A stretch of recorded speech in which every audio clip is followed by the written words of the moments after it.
Alors, bonsoir. Je veux vous présenter deux bibliothèques vivantes. J'ai bien aimé l'expression. À la Société d'histoire, on parle souvent de sujets qu'on pourrait dire presque d'actualité parce que c'est tellement récent, les 100 dernières années. Mais il y a plus de 7000 ans, il y avait déjà une présence humaine ici et on l'oublie souvent. Et ce soir, c'est l'occasion de parler de cette occupation-là humaine avec deux bibliothèques vivantes. Alors, sans plus tarder, je vais vous présenter Normand Kistabiche, qui est ex-chef, ancien chef, traducteur, survivant. Et là, j'en oublie, je le sais, Normand, on s'est parlé avant, on est allé souper avant la rencontre de ce soir. Et sûrement que tu vas te présenter plus tard et tu vas en dire d'autres, mais il y a plusieurs choses que tu as fait et tu vas nous en parler. Et je vous présente à ma gauche Émilie Moat, qui est aussi collaboratrice de Normand, mais Émilie, tu es une survivante aussi, tu es une aînée, et puis vous êtes des membres particuliers dans la communauté de Picogan, je ne l'ai pas mentionné, où vous jouez des rôles de transmetteurs culturels aussi. Alors, je commence avec une première question. Je suis prêt. OK. Alors, le titre de la conférence, c'est « Rouyn-Noranda dans un territoire Anishinaabe ». J'aurais le goût de vous poser une première question. C'est quoi votre relation avec le territoire? C'est une grande question, mais qu'est-ce que ça représente, le territoire? J'avais vu, avant de commencer, je vais parler ma langue avant. Anishinaabe manan, kavat Anishinaabe manan, mojangi bi Anishinaabe manan, gabi madizian. Message agi kujut toaz gajig gwe minipetoad gaji joan. Kaije sean udakanak, gimbusadan gitshima ne gegun. Agi sabouche kaman. Ce que je viens de dire, c'est que je parle toujours ma langue. C'est des mots qui sont sacrés encore pour moi parce que quand j'étais jeune, c'était rien que ça que j'entendais. Probablement la même chose pour vous autres, pour le français ou d'autres langues qui ressemblent à l'anglais. Je parle 3 langues, en fait, là, quasiment. Là. J'ai 2. C'est mieux? Bonsoir tout le monde!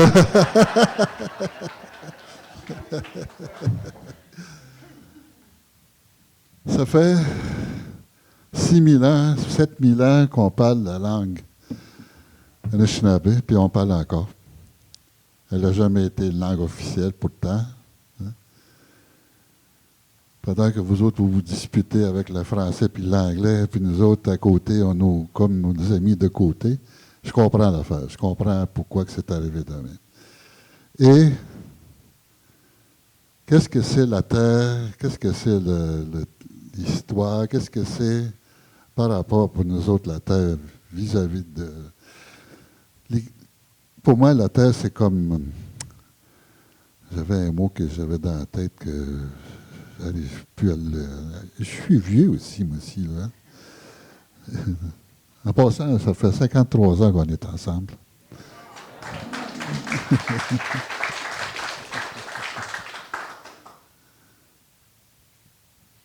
Ouh, des émotions là-dedans. La terre, pour nous autres, ça représente le vivant, le communicateur. Je marche dessus. À chaque pas que je fais, il y a un son qu'on ne détecte pas tout le temps, comme de cette façon-là que moi je le détecte. Les bruits qui sont aux alentours. C'est comme une église pour moi. C'est pas un bâtisse, moi, l'église. C'est un environnement qui a des arbres, il y a de l'eau, il y a des ruisseaux, il y a des animaux, des oiseaux, des êtres humains. Et tout ça, c'est comme, ça fait un. Pour être unis, là, moi, c'est comme ça que je vois ma philosophie. On est un sur la terre. On est comme lié, même à travers de tout le monde. On est lié par la terre. Ce qu'on croit, ce que vous croyez, ça vous appartient. Comme moi, ça m'appartient ce que je viens de vous dire. Et ça, si je n'aurais pas connu ce que j'ai connu avant comme au pensionnat, ce qu'on m'a enseigné au pensionnat,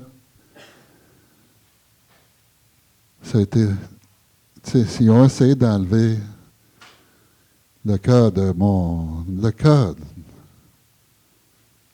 mental, mon physique, toutes ces agressions-là qu'on a subies pour essayer d'enlever ce qui est là, puis ce qui est là dans mon cœur.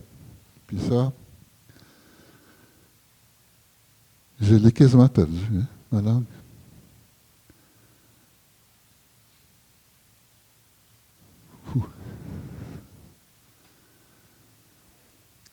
Quand je suis rentré au pensionnat, je m'appelais Moni.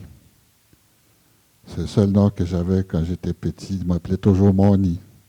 Quand je suis rentré au pensionnat, on m'a appelé ton vrai nom, tu as été baptisé Normand Christabuche. Je ne connais pas Normand Christabuche, moi, je ne savais pas. Puis en plus, quand on rentre au pensionnat, ils nous donnaient des numéros. Fait que, oublie Normand Christabuche, oublie Moni, tu vas t'appeler 123. C'était mon numéro.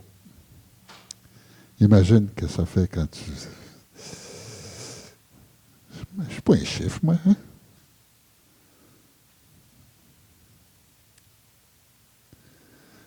Je vais te laisser poser une autre question. Parce que si j'avance, je n'arrêterai plus. Je ne sais pas quelle question on peut poser après ça. J'ai le goût de poser la question à Émilie.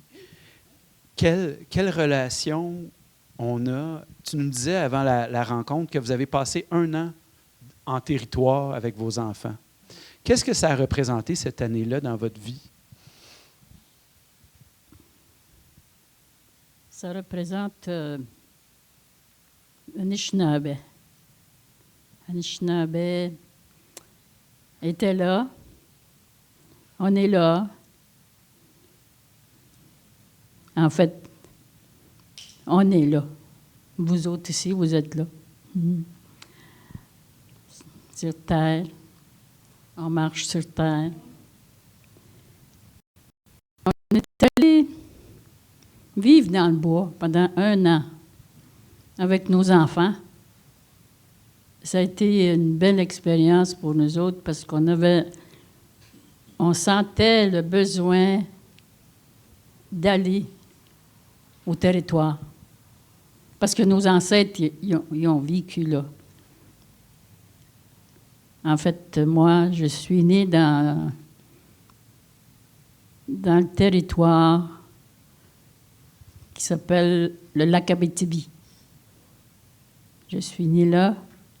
Je suis née dans la forêt, dans une tente. Mon père, il avait installé, il a pris du cèdre comme tapis. Le cèdre, c'est un médicament. Un médicament pour mettons, tu es malade, tu tousses, tu as la fièvre. On fait bouillir ce cèdre-là pour... c'est comme un sirop. On n'a pas besoin d'aller chercher dans la pharmacie, aller chercher du sirop. Tout est là.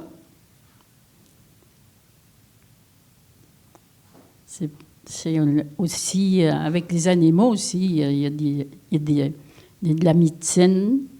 Il y a de la médecine aussi dans les arbres. Puis la rivière aussi. On se lave avec l'eau.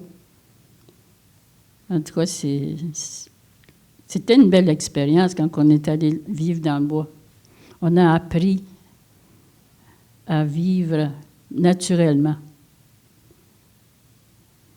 Puis après avant qu'on aille vivre dans le bois, Je suis allée, moi aussi, au pensionnat. Puis j'ai appris des choses, oui. J'ai appris des bonnes choses puis des mauvaises choses aussi. C'est comme si on m'enlevait de... C'est comme si ce serait pas correct. C'est pas correct comment nous, on vit. Nous, on vivait naturellement. Mais quand tu es jeune, tu te fais entraîner par les sœurs, puis là, tu parles plus de ta langue. Excusez-moi. On ne parle plus la langue, parce que quand on parle la langue, mais on se faisait taper dans la bouche, là. Ils ne voulaient pas qu'on parle notre langue. Bien, c'est ça. Je me permets une petite question. À ce moment-là, vous aviez combien d'enfants? Puis par la suite, vous avez eu combien d'enfants? On avait 3 enfants. Okay. Mm-hmm. Il y a Patricia, Chara, Waban. Waban était bébé. Aujourd'hui, il y a 40 ans aujourd'hui. Excusez-moi. Je pense que je vais prendre une gorgée d'eau. Excusez-moi. Peut-être une petite précision. Le territoire de Rouyn-Noranda, c'est plutôt, en tout cas de ce que je comprends, un territoire qui était fréquenté par les gens de Winaway. Vous êtes de Picogan, mais vous avez quand même fréquenté le territoire de Rouyn-Noranda.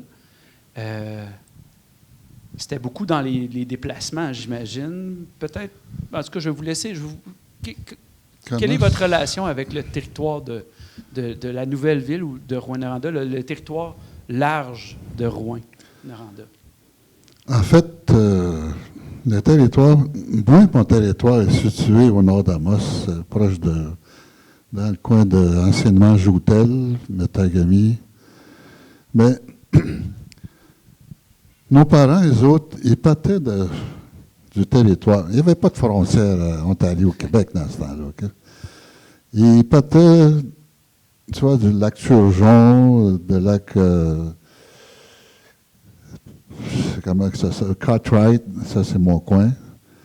Puis ils montaient la rivière, parce que les rivières du nord, ils descendent. C'est contre le courant. Là, tu nous as dit des noms allochtones, mais j'imagine que vous aviez des noms Anishinaabe pour nommer ces lieux-là? C'est ça, Makota. Bien sûr. Comme le site où on est allé dans le bois avec nos enfants, ça s'appelait Kagishkaak. Ça veut dire que c'est là où l'eau est profonde. Kagishkayak. Okay? C'est beau, hein? Puis, répétez donc après moi. Kagishkayak.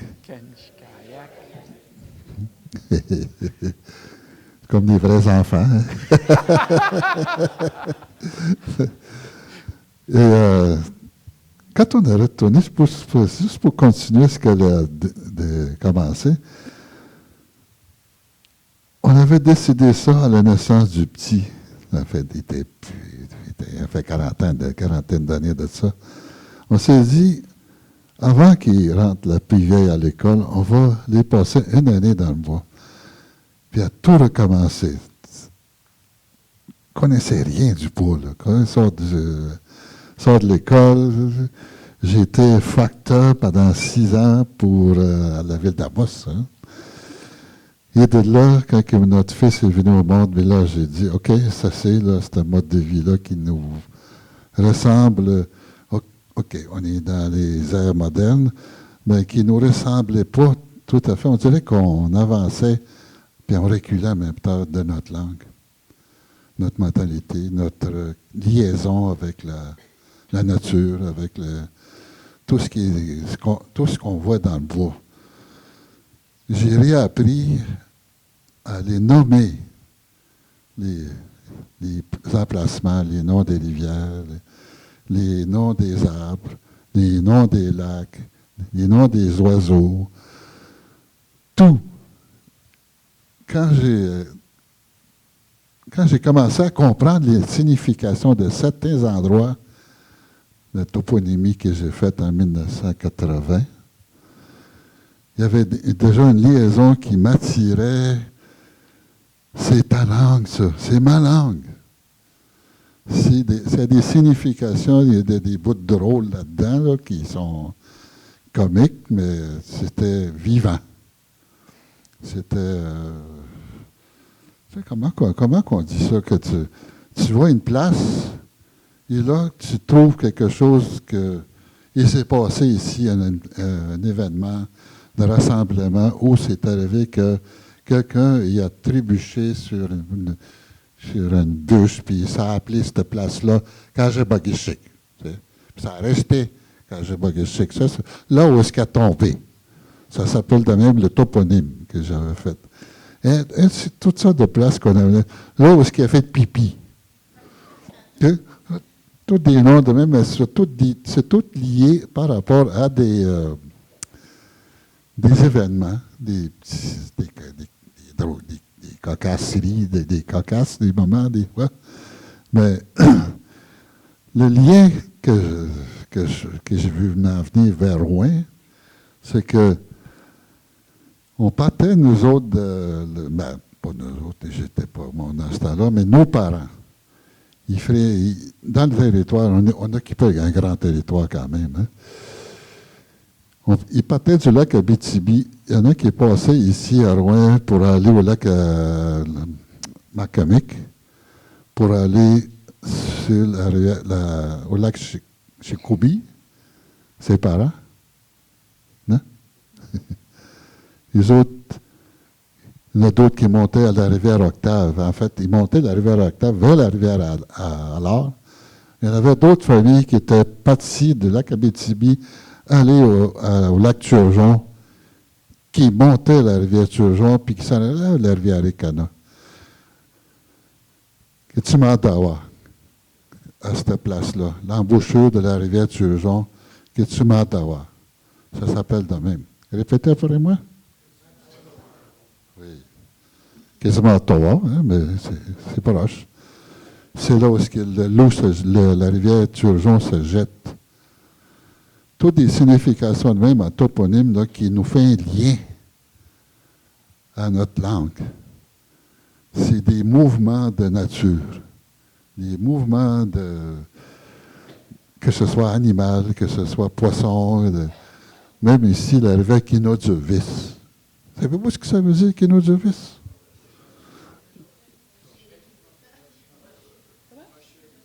Oui, vous êtes proche. C'est là que la tête du brochet a cogné sur un rocher en sautant au vide d'un lac là, qui se jette. Il s'est cogné le front. Kinodjovis. Ça s'appelait de même. Il y a des légendes là-dessus que je ne connais pas, mais que son père nous contait. Puis il y avait un guide qui s'appelait Hector Paulson. Veux-tu conter cette histoire-là? Allez-y. OK. En 1981, quand j'étais chef de la bande de ma communauté à Picogan, il y avait un rassemblement des communautés, des 9 communautés de l'Abitibi-Témiscamingue, y compris celle de l'Ontario, à Témiscamingue, Notre-Dame-du-Nord. Et là, pour faire un geste symbolique, on est partis, nous autres, en canot, avec le guide qui s'appelait Hector, là, qui est plus là aujourd'hui. Mais c'était notre guide pour nous emmener jusqu'à Notre-Dame-du-Nord. Ben, quand on arrive à Anglier, c'était le barrage. Hein. Je ne sais pas si vous le savez qu'il y avait un barrage à Anglier. Vous êtes parti de Picogan? On est parti de Bellecour pour raccourcir. Parce que M. Paulson, lui, il était parti du lac Malartic. Il a descendu la rivière Kinodjovis.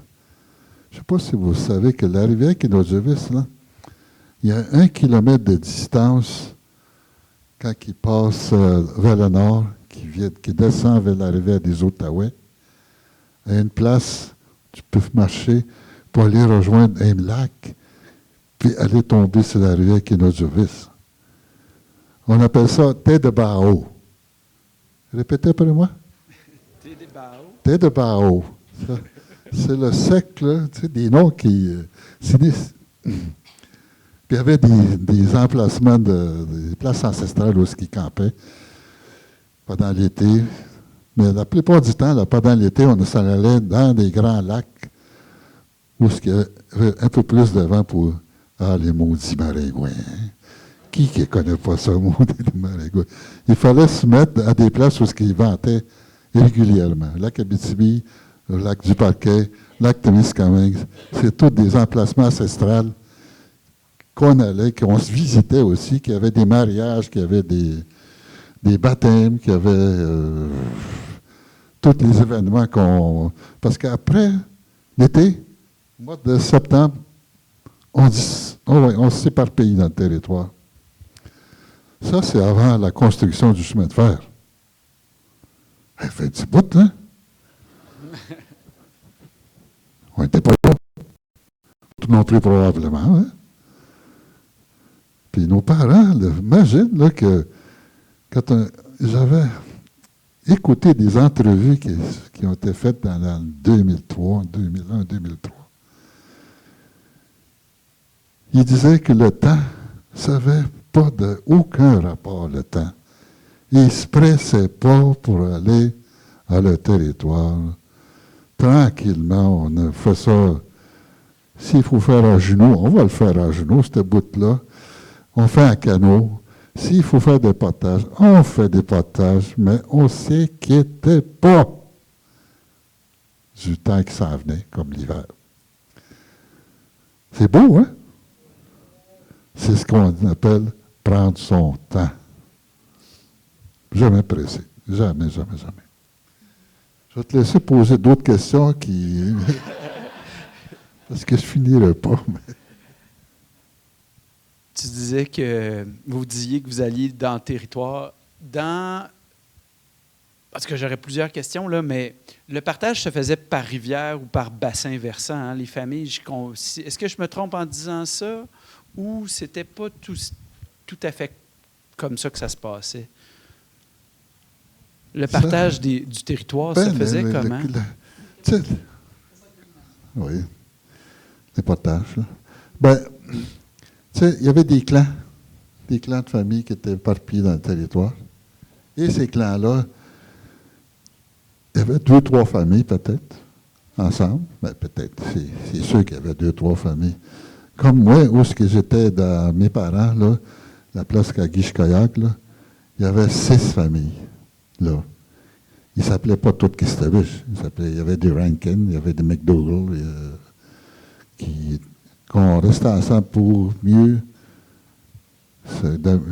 fournir, aller chercher du manger, de l'orignal, castor, toutes ces bébêtes-là. Là.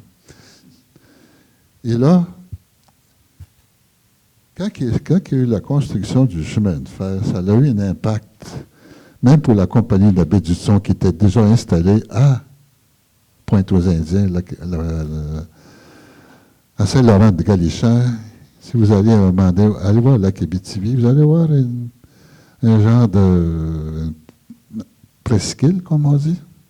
La Pointe-aux-Indiens qui appelait dans le temps. Allez voir là, quelque chose d'assez particulier. Il y a une grosse roche là, qui est soutenue par 3 pierres en dessous. Puis dans le temps, les enfants, quand ils étaient enfants, nos parents, là, ils allaient en dessous de la roche, imagine. Ils jouaient à cachette, là. Et c'était dangereux, hein? Puis cette roche-là est encore là, de même soutenue par 3 pierres. Comment il est arrivé là, cette pierre-là? Probablement la version originale par les anthropologues ou les affaires là, qui disaient que ça a été la fonte de la neige qui est allée aboutir sur ces 3 pierres-là. C'est une bonne hypothèse, hein? Ou les extraterrestres, deuxième hypothèse. Allez, c'est assez là pour le moment. J'ai déjà entendu, je t'écoutais parler tout à l'heure, ça m'a rappelé les paroles de Richard Kistabiche, qui doit être un parent à toi d'une manière ou d'une autre, qui disait, c'est pas nous qui nommons le territoire, c'est lui qui nous dit comment il s'appelle. Est-ce que ça résonne? Je vous vois faire signe de la tête que oui, ça a-tu du sens? Comme on dit, la terre ne nous appartient pas, c'est nous autres qu'on appartient à la terre. C'est notre maman pour nous autres, terre-mère. Ça ne peut pas être plus vrai que ça, hein?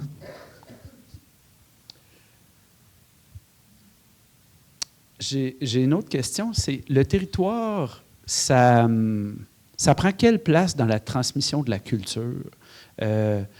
J'imagine que ça avait du sens quand vous avez passé 1 an en territoire, mais aussi, encore aujourd'hui, quelle place prend le territoire dans la communauté, par exemple, de Pikaugan? C'est sûr que c'est très différent de nos jours. L'évolution a tellement éparpillé les croyances, les divergences, les idées. Il y a comme un genre de rééducation à faire avec nous autres mêmes, puis l'ensemble de la communauté. Avant d'arriver à ce qu'on est là à Pikaugan surtout, c'est qu'on est tellement mêlés avec beaucoup de Blancs qui sont déjà résidents dans notre communauté. Et il y a beaucoup de décideurs Blancs qui décident pour notre bien-être. J'avoue, qu'est-ce que je veux dire par là, c'est parce que quand il y a des consultations qui se font 1 fois par année à l'Assemblée générale, il y a des idées qui sortent de là, puis qu'ils essaient de suivre ce qui a été dit à l'Assemblée. Je ne vois plus souvent, parce que plus le temps, là. Depuis que je suis à la retraite, je suis très occupé. Vous autres? Plus le temps de faire des affaires, hein? Plus le temps de prendre des vacances. C'est ce qui m'arrive. J'arrive d'Ottawa la semaine passée. Quand est-ce que vendredi passé. Ça faisait 2 semaines que j'étais là-bas à traduire, à faire des doublés de documentaires. Hey, sur le hockey. Puis des anciens joueurs de hockey professionnels qui ont joué dans la Ligue nationale. Chez les Autochtones, comme John Chabot, Dino Dick, puis il y en a d'autres, Toto. Celui-là, il est plus récent. Il a écrit un livre, lui, sur lui-même, Toto, l'Inuit. Là. Puis là, on va faire 13 épisodes, 13 séries de cette... ça s'appelle le hockey alumni professionnel. Ça existe chez les joueurs de hockey professionnels de l'autre côté qui sont venus jouer ici au Canada, dans la Ligue nationale.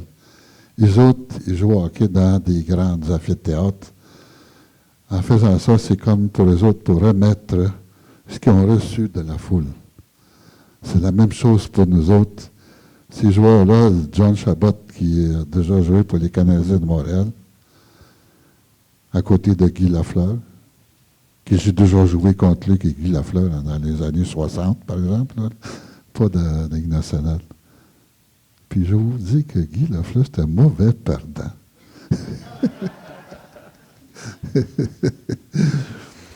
J'en veux pas, mais c'est correct d'être vouloir gagner, c'est correct. Hein? Mais quand tu perds, c'est correct aussi, me semble. Hein? Savoir perdre puis savoir gagner, c'est 2 choses. Mais lui, il voulait rien savoir de savoir perdre. C'est bien lui, mais en tout cas. Je serais curieux d'entendre Émilie aussi sur quelle place prend le territoire dans la transmission de la culture et de l'identité aussi autochtone. Ah, quelle place? Ben, Je veux dire... ça peut être le territoire de Rouyn-Noranda, parce qu'en fait, c'est un peu le thème de la soirée, mais vous pouvez partir de votre expérience personnelle. c'est quoi les territoires que vous fréquentez? Puis comment quand vous êtes avec vos enfants, vos petits-enfants, quelle place prend le territoire? Ça peut être dans la façon de nommer les choses, ça peut être dans la façon de vivre des traditions, de manger, de se déplacer. J'ai plein de questions, là. Hein? Oui. Nous autres, on a un territoire qui s'appelle Wawagushig.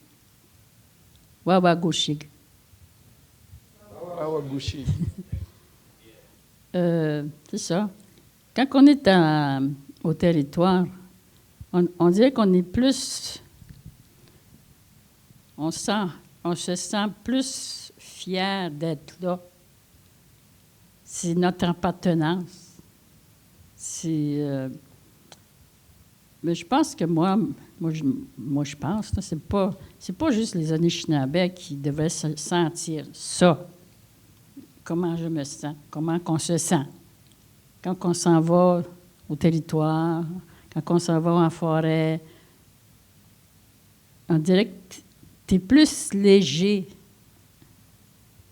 Tandis qu'en ville, quand on est en ville, c'est pas la même chose. Il y a du bruit, il y a beaucoup de monde, c'est trafic, des autos qui passent, puis ça fait du bruit. Mais quand on est au territoire, c'est silencieux. Tu entends les oiseaux, oui, ils sont beaux, c'est le fun de les entendre. Puis chaque oiseau, ils ont des noms. En Anishinaabe. Mettons un oiseau qui chanterait, mettons, l'oiseau chante, « Oh, il va faire beau demain », ces affaires-là. Ils ont toutes des significations mettons, Gwigwishi, c'est comment on dit ça, le Gwigwishi en français? Gwigwishi, c'est un gigue, je pense. Non? Un jet bleu? Un jet bleu, peut-être, oui, c'est ça, peut-être. Je ne peux pas répondre à cette question-là. Mais en tout cas, c'est le fun d'être dans le bois. Là. C'est comme... C'est une appartenance. C'est comme nous autres. Là. C'est comme si on suivrait deux chemins, OK? On a eu comme, mettons... comme le territoire, nos ancêtres nous ont enseigné la langue, nous ont enseigné comment apprendre la culture. Puis nous autres, quand on est allés au pensionnat, c'était toute une autre affaire. Tu sais, c'est comme deux choses à la fois. C'est comme on vit, on chemine comme deux cheminements. Comment vous conciliez les deux? Est-ce que vous le faites? Oui. Bien, en premier, quand j'ai sorti du pensionnat, je ne savais pas comment, moi. Je veux dire que j'avais deux chemins à prendre. C'est juste après que j'ai réalisé que j'avais deux chemins à prendre. Des fois, je prends le chemin d'Anishinaabe, puis des fois, je prends le chemin des Allochtones. Là. Puis, le plus souvent, c'est moi, je prends celui-là d'Anishinaabe, parce que je suis une Anishinaabe-kwe. En passant, Anishinaabe, c'est un homme. Anishinaabe. Anishinaabe. Anishinaabe-kwe, c'est une femme. Oui. Anishinaabe-kwe. Et kwe, ça veut dire une femme. Et kwe. Puis un homme, c'est nabe. C'est ça votre leçon, ça. Tu parlais des deux chemins. Oui, Je vais parler de quelque chose. C'est une question. Moi, je suis professeur dans la vie. Je n'oserais pas dire que c'est une question piège, mais je suis curieux un peu. Là. C'est quoi votre perception de la colonisation, puis j'oserais même dire du développement régional? Qu'est-ce que ça veut dire pour vous, puis c'est une bonne chose? Mais pour moi, la colonisation, c'est comme... OK, ils sont venus coloniser, ils sont venus s'installer sans demander, sans nous demander, sans demander à nos parents, tiens, on va construire quelque chose, on va construire un chemin. Ils se faisaient tasser. Ils se faisaient tasser, puis ça fait mal. Ça faisait mal à la famille. La famille a des enfants, puis il fallait tasser de là, puis se préparer avec les enfants, puis ça faisait mal. Est-ce que vous êtes fait tasser souvent? Ça, c'est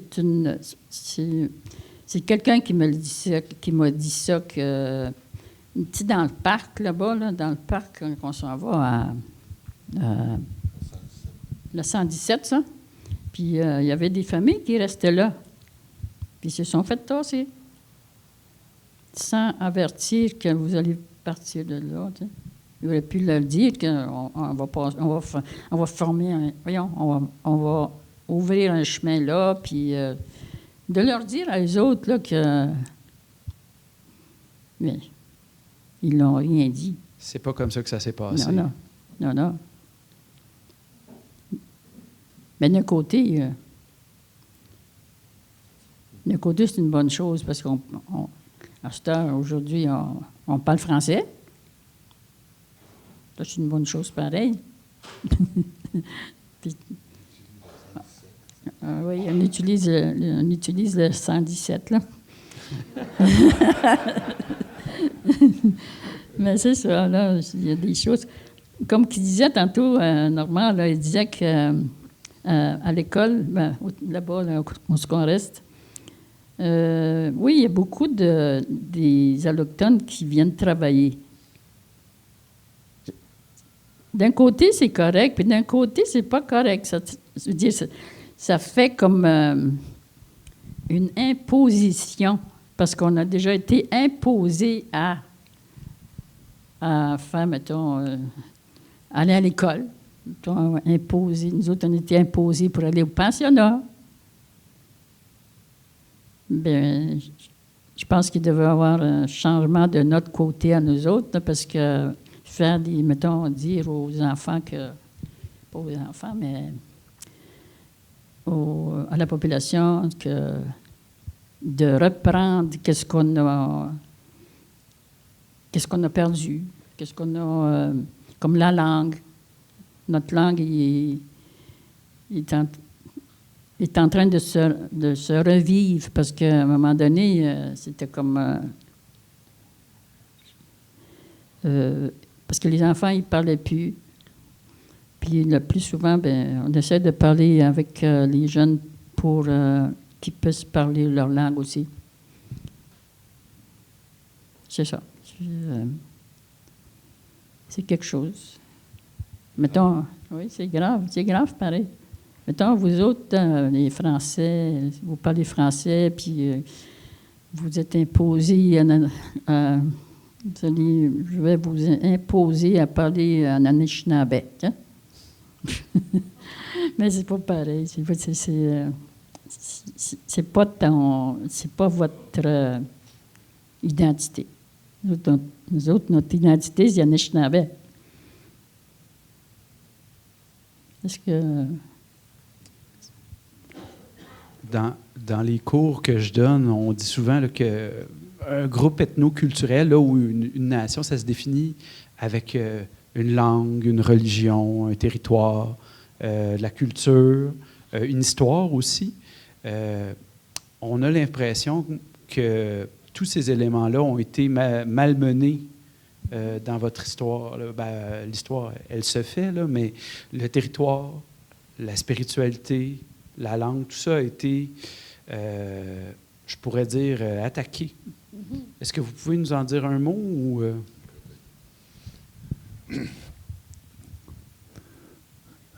C'est un gros dommage, hein? C'est un gros dommage que ça a été créé dans notre identité.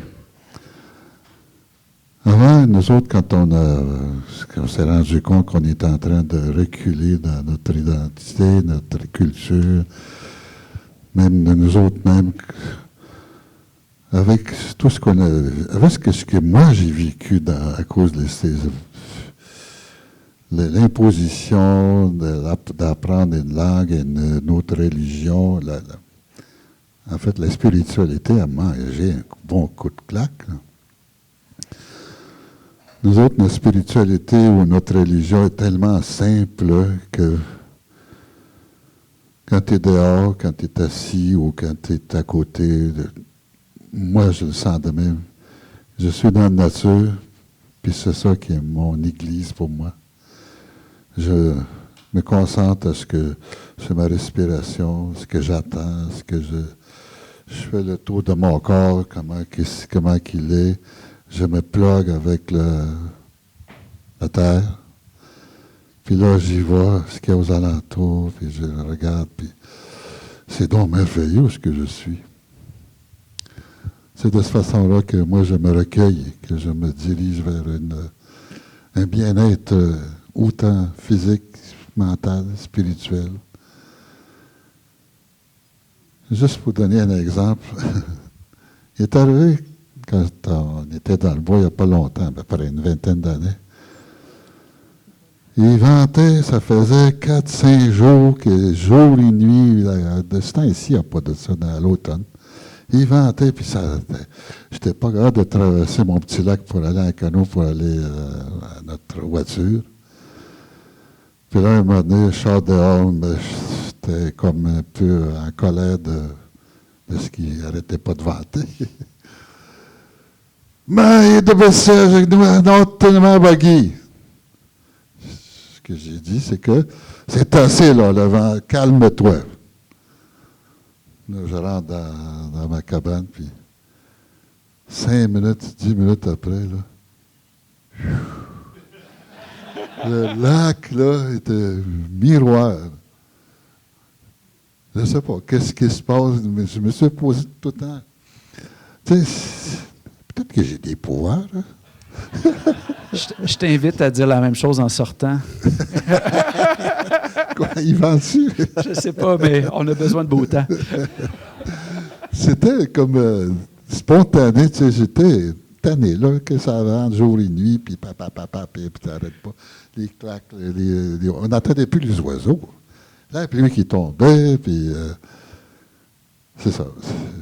Je me suis sorti dehors. J'ai un pouvoir. J'ai une question que je gardais pour la fin. Déjà, ça avance vite, mais je la pose quand même assez tôt parce que je trouve que c'est une grande question. Comment vous envisagez l'avenir pour votre communauté?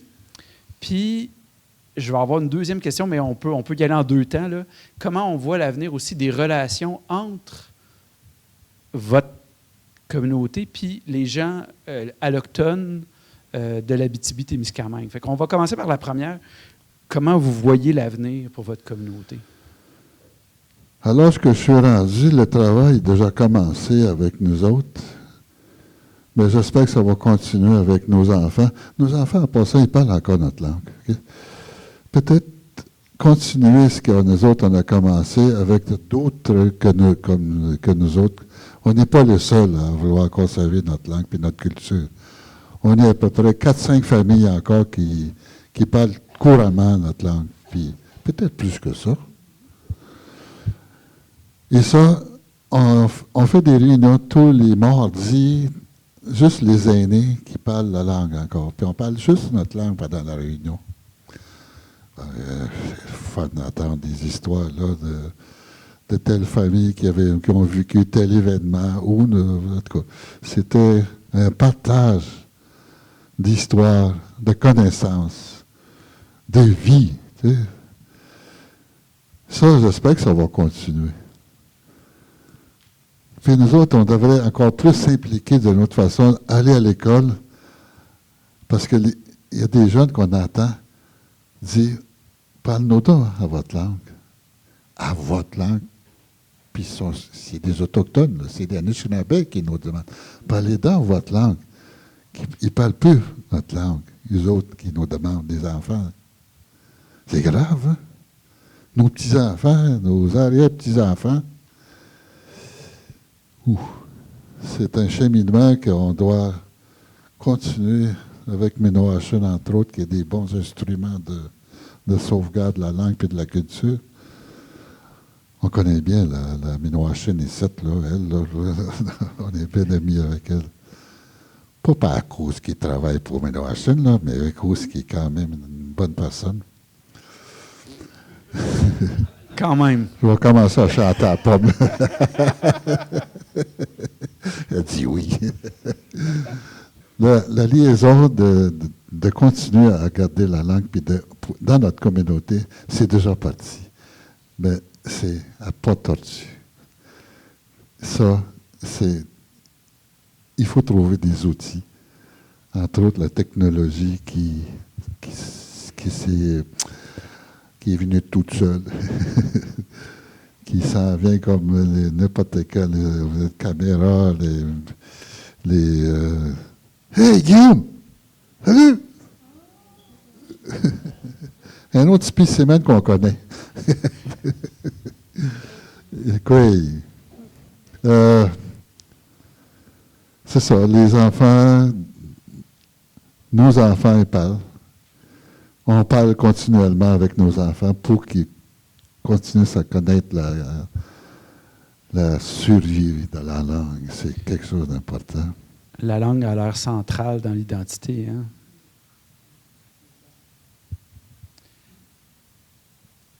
Et mon deuxième volet de questions, c'était comment on voit l'avenir dans les relations avec...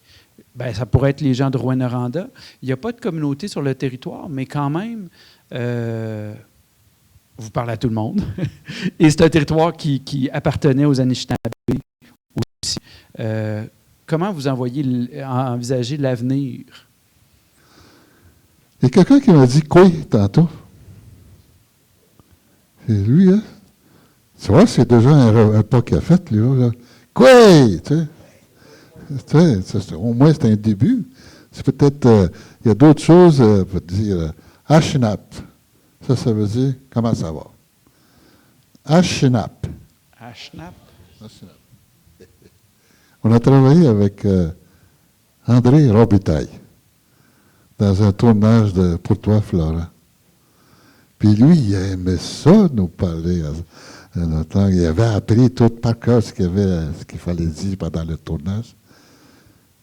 Mieux que la plupart de nous autres. C'est une bonne personne, hein, André Robitaille, là, qui nous a félicité de d'avoir sauvé encore notre langue, puis d'avoir connu tout ce que... Parce qu'il jouait le mauvais rôle dans cette série-là. C'était le diable.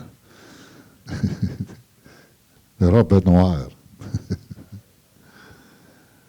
Regardez ça, cette série-là. Ça s'appelle Pour toi, Flora. Vous allez connaître ça. Y en a-tu dans la salle qui l'ont déjà vu? Ah, oui. Hey! C'est triste. C'est très triste. C'est mon histoire, ça. C'est mon histoire avec elle. Qu'on a vécu ce qu'on a rentré au pensionnat, quand on a sorti du pensionnat, on a amené des traumatismes qu'on n'a pas soignés. Moi, avant que je commence à parler devant tout le monde comme ça, je n'étais pas capable. Trop poigné dans ma douleur, de colère, dans mon alcoolisme, dans toutes ces cochonneries-là que j'ai prises dans ma vie.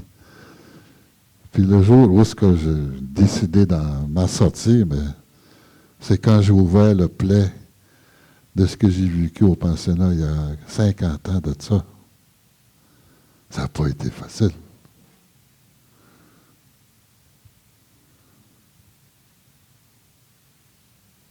J'ai 72 ans, puis je vais avoir encore des cheminements à faire, à donner, à partager ce que je vous dis. Là, ça, je vous le donne. Ça me fait du bien de sortir ça parce que avant, je n'étais pas capable de faire ça. De parler de ça, il y avait toujours quelque chose encore, je ne suis pas capable de parler. C'est grave, hein? Trauma. Il s'appelle Trauma. Ça a été mon ennemi. Bon, comment qu'on finit ça, alors?